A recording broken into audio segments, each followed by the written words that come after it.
So this is Michelle and Cooper Green from Get Your Bearings. We completed the 8-hour Silver Lake Edition race and want to talk a little bit about strategizing that we did for this race. It actually began, as it does with most racers, in the car. On the way there, we were talking about our goals for the race. We knew it was going to be a very difficult race, a lot of great competition, a lot of great Michigan racers.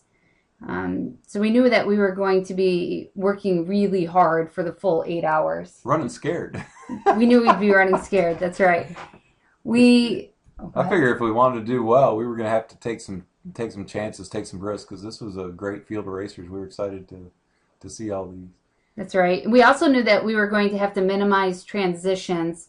So this video is actually going to be talking to you about some of those racing strategies that we used that we think really paid off in the end.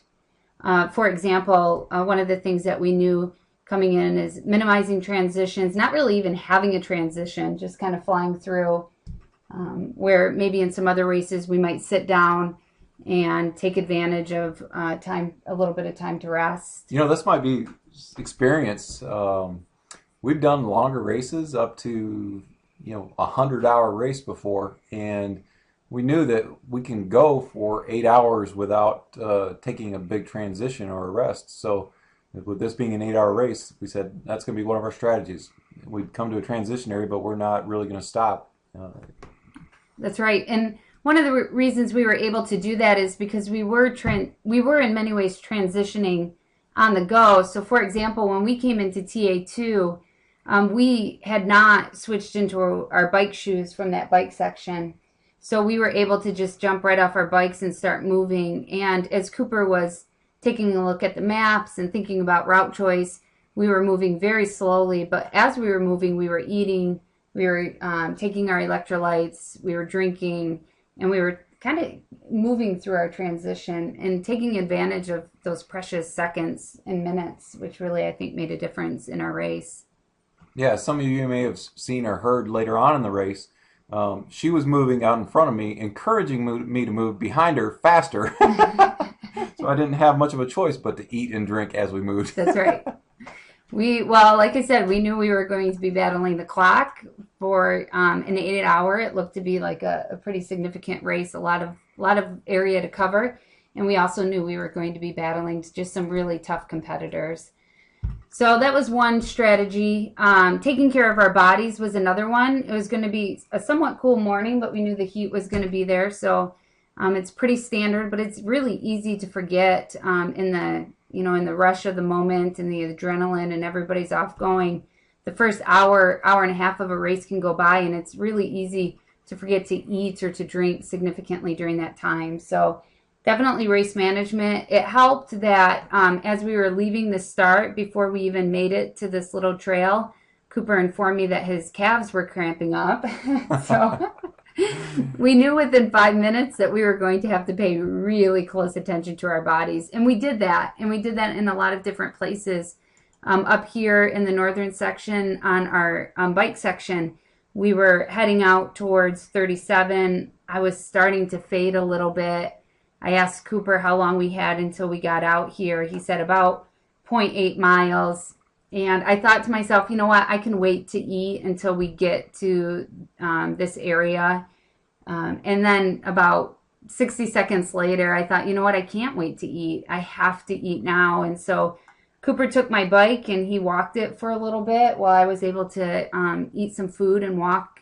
Again, making progress, but taking care of our bodies when we needed to take care of them. Because of that, we were able to get right on our bikes and, make good time down to the final orienteering section where we attacked these dunes. And really, by that time, my legs had recovered. I'm so glad that I didn't wait to refuel and take electrolytes, because when we got to here, as many of you know, you needed all the leg power you could have to get through these dune sections. That's great.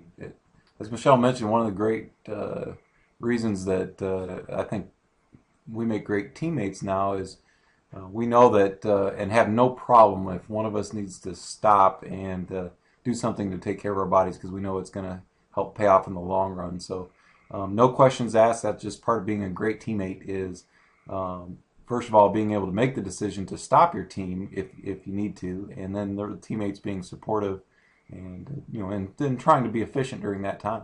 That's right. And so while I was fading up here in the north section, at one point on the bike section down here, Cooper expressed that he was starting to get tired. So he got behind me and I pulled him for a bit, let him rest for a little bit. I thought we weren't going to mention that. Oh, sorry.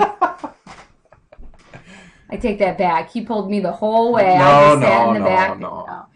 The idea, though, is that when we function as a team, we function as a machine, and we're moving constantly, and we're as efficient as possible. And that really is being open and honest with each other, and